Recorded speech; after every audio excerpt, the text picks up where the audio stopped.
Hello and welcome to this tournament game review. So if you saw the first video, I think it was the day before yesterday, it was round one. This is a round two game in a tournament I played at, a local tournament. I hadn't played in any over-the-board tournament in 3 years, so I thought, oh, I'll try and get back into it, and there was a local tournament a half an hour away. So it was a round robin tournament. So four of us, we just played each other 3 times. And this is round two. So I had the black pieces here. Now, this game hasn't been entered into the U.S. Chess Federation yet. So hopefully it'll pop in there and I'll see what level these guys were at that I played. The first game, I think the guy was maybe a beginner. This player was a little bit tougher, but let's see what happened here. So I had the black pieces. My opponent begins with b3, and he sets up the Hippo system. And if you're not familiar with that, it's like a double fianchetto opening. You fianchetto both bishops to the opposite, well, on both sides of the board. Let's take a look at it. I'll just play it out here. So b3 was played, and I decided to do the setup that I've been working on. I mean, this is probably not the best move. If they're going to not fight for the center immediately, a lot of times it's best to just throw all your pawns in the center. But I wanted to be more cautious. I'd never played against this guy before. So he indicates that he probably wants to fianchetto both bishops. Usually you do one, before you start the other, but let's see how things continue. I finally put a pawn in the center, and a bishop move is made, but not one I was expecting. So bishop to h3, and apparently this is just a mistake. And the best thing to do apparently is to go ahead and just capture. So I didn't play that. I wanted to keep my bishop pair, and I played knight to d7 to block that trade because I'd be giving up my good bishop, which is on the opposite colored squares from my central pawns, and I didn't want to trade that, so I just played knight to d7. Let's see what the computer had in mind. They recommend that I go ahead and capture, and of course they should recapture. They would be left with a knight on the rim, which that's usually dim. You don't want to have a knight sitting there, but they would also lose out on their fianchettoed bishop here, and a lot of light squared weaknesses would pop up. So if they'd castle here, and now I see why I probably should have taken that. And as I mentioned, this was the first tournament that I played in 3 years over the board, so I felt a little bit rusty. Hopefully that'll improve if I start playing in tournaments again. All right, so this is what they recommend. And then what? Queen to d7 would help me develop the queen and attack the knight. And that knight would have to do what? Retreat back to g1. Wow, okay. So, yeah, I didn't take advantage of that opportunity. So instead, in the game, if we go back here, we had this bishop move. I block with my knight. This is a missed opportunity, apparently. We saw why. So the bishop, on the other side, fianchettos over here. And now we have knight developing the best move. So my opponent continues this Hippo system setup where you often fianchetto both bishops. And many times you'll have both pawns here, like a small pawn center with pawns on d3 and e3, and the knights often jump in behind the pawns. But things continue with me developing the bishop, getting ready to castle kingside. My opponent instead brings the knight out to c3, which the computer says that's a good move, but it did prefer this d3 move here. So I play c6 to prevent that knight from moving forward. And, I could also push forward maybe in the future if I want to take more control of the center with my pawns. So the game continues with knight developing. I develop my queen. So we're both just trying to get all our pieces off the back row. My opponent hasn't indicated if he's going to castle kingside or queenside yet. So he does play d3, but now the computer just recommends retreating that bishop back here. So the game continues with a space gaining move on the queen side here with a5, although the computer did prefer d5 instead. So now the game continues with the queen pushing forward here. And now my opponent has the option to castle kingside or queenside. And that's why I pushed this pawn up here to a5. I figured if he castles queenside, I could castle kingside and we'll have opposite side castling, and I would already have a pawn storm ready to go here. I'd be able to push this pawn, then push here and crack open the queen side if he castles there. So instead, after this move, my opponent was probably wise, castles in the other direction, which the computer says is the best move. I do likewise. And now all I have to do is develop this bishop, which hasn't moved yet. And let's see how things continue. So my opponent drops his bishop back, covering these light squares around his king. And I develop my bishop as he was also lining up here on my rook. And that's usually a good strategy, is to take a less valuable piece like this bishop and line it up on the more valuable piece like a queen, king, or the rook. So finally there's contact in the center here. So what did I do in this? I ignore that for this counterattack on the knight. So the knight is forced to move. Apparently knight to a4 was better, which it would put the knight on the rim of the board, but it would block the possibility of me pushing my a-pawn in the future.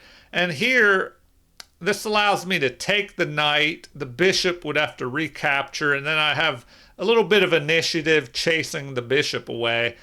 So, after this move, usually you don't want to retreat your pieces, but this causes problems. So I capture, which is best. After the recapture, we chase the bishop. Now the computer says that an immediate a4 would be even better, trying to get some play over here on the queen side. But I decided to chase the bishop here, and now I close the center, so we'll have to play on the wings, and my pawns are aiming in the direction of my opponent's king. So, I figure I'm going to have to play on that side of the board, try to go after his king. The knight steps forward, but now the computer says that's a mistake, and I have over 1.5 pawn equivalent advantage. Instead, what's recommended? a3. So threatening to trade pawns here, maybe open up the a file.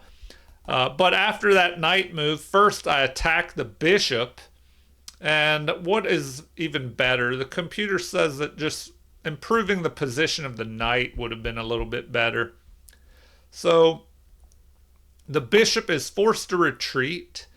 Apparently it prefers bishop to g4 instead, but here I improve the knight. We have the queen stepping to the side here, going for this open diagonal, maybe with some future plans of trying to get an attack on my king. But the computer does not like this queen to e2 move, saying that's a mistake, and almost a losing mistake, and we'll see why. Now, it's very interesting. My next move here, hopefully you found why this is a bad queen move. Well, often people overlook a bishop all the way on the other side of the board. So I was able to go here attacking the queen and the rook. So using a less valuable piece and lining it up on the more valuable queen and rook. The queen would have to move, and then I'll be able to exchange my bishop for the rook and gain an advantage there. So what should my opponent have played instead of queen to e2? Let's see. They recommend bishop to g2 instead. Also, a3 is still an option. So after bishop to g2, what do they like then? Well, g5 would allow me to attack the knight, and then that knight would have to retreat back, and then I would have a little bit of initiative. All right, back to what happened. We had queen to e2, a mistake, and I think that was the the second mistake of the game, it looks like. So I attack the queen has to move, I grab the rook, and it's very interesting. Just remember this little combination here of moving the bishop here, lining it up on the queen and the rook like this. Just remember that for the third round in this tournament, which that video I'll probably release a puzzle video tomorrow, and then maybe the next day I'll release the final round of this tournament. Okay, back with this one. We have the queen moving out of the way. I grab a rook. There's a recapture with the rook, and now I'm ahead. The equivalent of almost 3.5 pawns, even though rook for bishop is a 2-pawn advantage. So I continue my attack, chasing this knight away. It retreats to the best square in the center here, and now we have another attack on the bishop, so I just gained space on the king side after this retreat. My knight repositions here, and apparently this wasn't the best move, but I figured if the opponent tried to grab this outpost, I would be able to get, exchange the knights out of here. And because I'm ahead in material, if I trade pieces, hopefully that'll help me out in the end game. And we'll see how it turned out here using my extra material for advantage. So what do they recommend instead of moving my knight? Apparently, queen to d7. So if we go back, if I move my queen to d7, then they do recommend this knight move. So anyway, that is why I bring my knight here. Sure enough, the knight jumps onto f4, and that's an inaccuracy. c4 immediately would have been better according to the computer, but either way I would still have an advantage, just a bigger one after this. So the best thing is to capture, doubling the pawns here, and now I push forward, trying to lock things down here, preventing this pawn from pushing forward and leaving the queen, maybe with a diagonal to take advantage of. So instead of that f5 move, what would have been better? Once again, queen to d7. All right.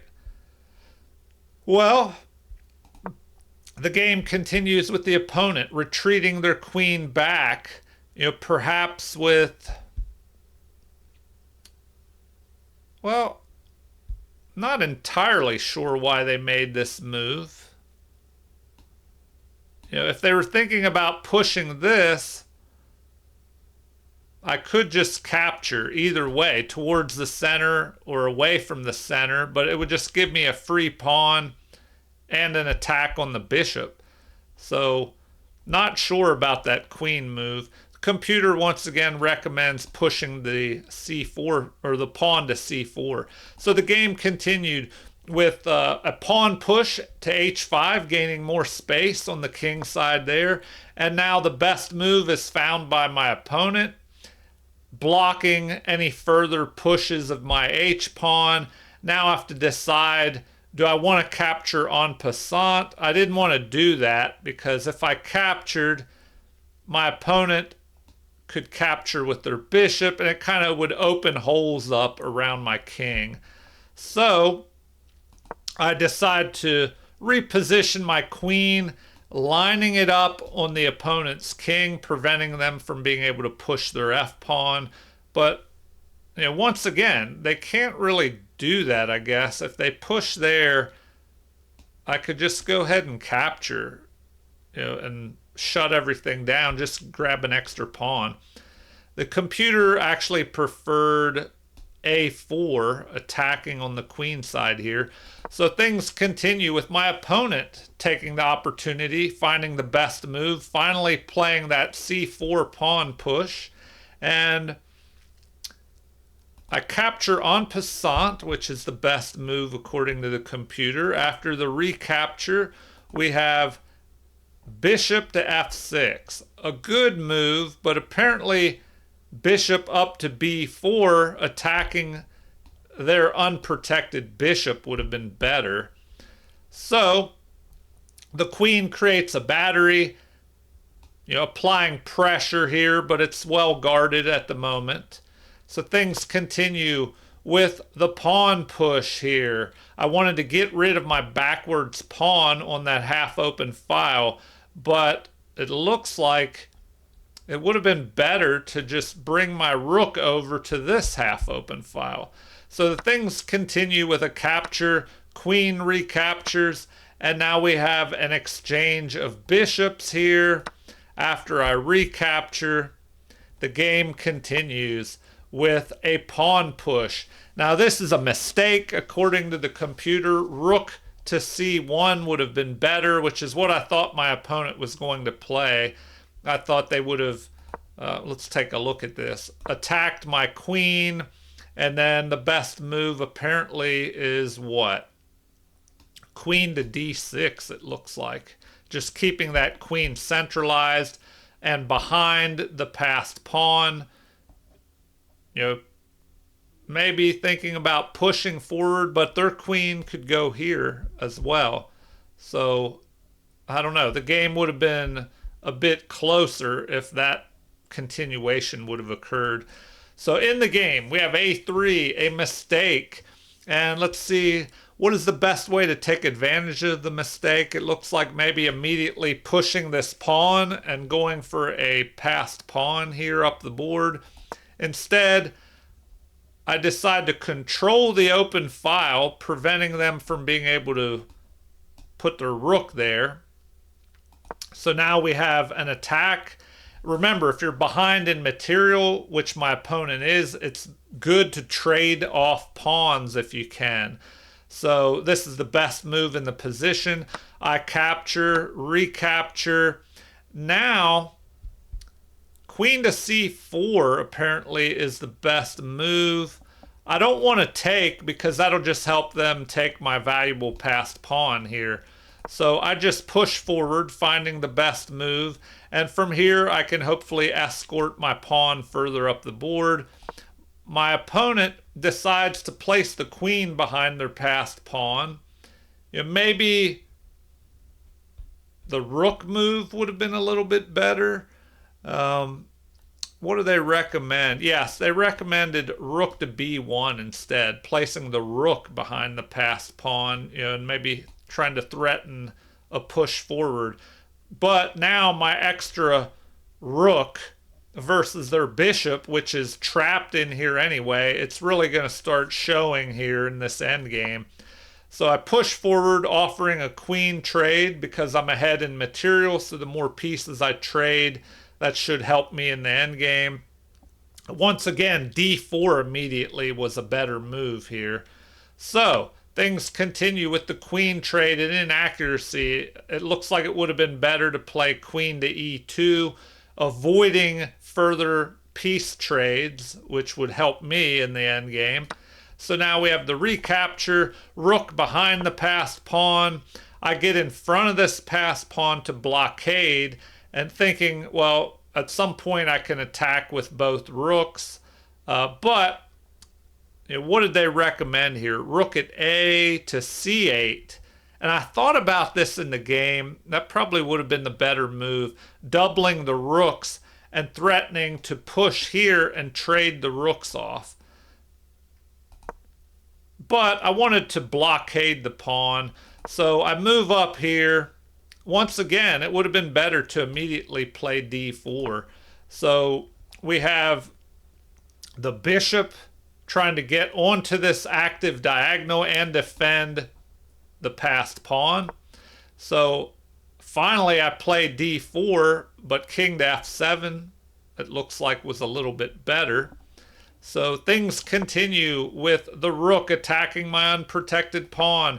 I push forward, blocking the protection of the bishop on this b5 pawn with an idea of bringing my rook here and wiping this pawn out. So the game continues with a king move, and the rooks attack the pawn here. So the game continues with my opponent knowing that that pawn will fall. He gets behind the passed pawn. So I go ahead and grab his pawn, but it looks like capturing with the other rook would have been a little bit better.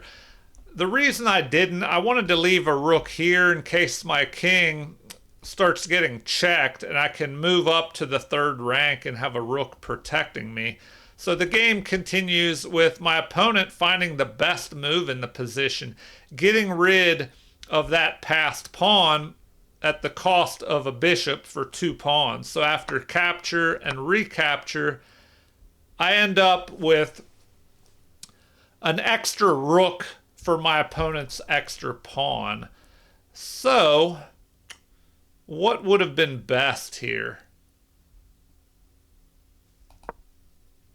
I play this move. Excellent move according to the computer, but apparently what? Rook to c6 is preferred. Interesting. All right. Anyway, my opponent rightly avoids trading the rooks, delivers a check. I step forward. I thought he would check me again, but he goes after the pawn, so I defend. And now we have the rook stepping onto this outpost where it's defended by the pawn. And I move closer to that rook, wanting to trade it off. Now if I move a rook here in exchange, I would get the pawn as well. But king to f6 was a good move, not the best. Apparently rook to b2 would have been the best move, because now can my opponent push his pawn? It doesn't look like that would be good, because then I could just start delivering an attack here. So the game continues with the king moving towards the center, which is usually smart in the endgame. I offer to trade rooks, and here it looks like, I thought my opponent would just step to the side with the rook, but it looks like it's actually better to play, wow, king to e2 or king to e1. And if you're going to move the rook, rook to a5. But at this point, the opponent is losing. The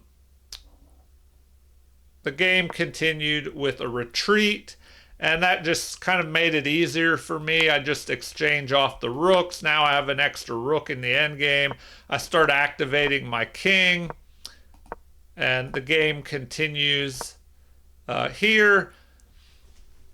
This, I don't know if this was the best move. No, looks like rook to b2 would have been a little bit better. If I go here, it pushes the king to the back rank, and then I could have made forward progress with my king. But my idea here was to fix his backwards pawn and then just maneuver my king in to target it along with the rook. So we have a retreat. I gain space. He tries to prevent my king from stepping forward. So I move to the side, and now he has to lose ground. So after this move, I step to the side. After the retreat, now he really has to run for cover here. I put the rook, after this king move, I finally put that rook back and follow through with my plan of targeting the pawn along with the king. And so the final moves of the game, to show you how to mate with the extra material here. Capture. Now I swing my king down, getting ready to capture here and deliver a mate in the corner. So we have capture, a retreat with a move to force the opponent into the corner, and then checkmate. All right, well, that was a longer game. Hopefully, it was somewhat instructional. It showed you how to finish the game with a little bit of extra material and slowly build up, into the win at the end. This was round 2. There were 3 rounds, so tomorrow I'll probably have a puzzle game, and then the day after I'll show the final round 3 in that tournament. So maybe I'll play another tournament this coming weekend and have those games in the future. I haven't decided yet. All right, well, feel free to leave any comments, like and subscribe to support the channel if you haven't already. Thank you for watching, and have a super chess day.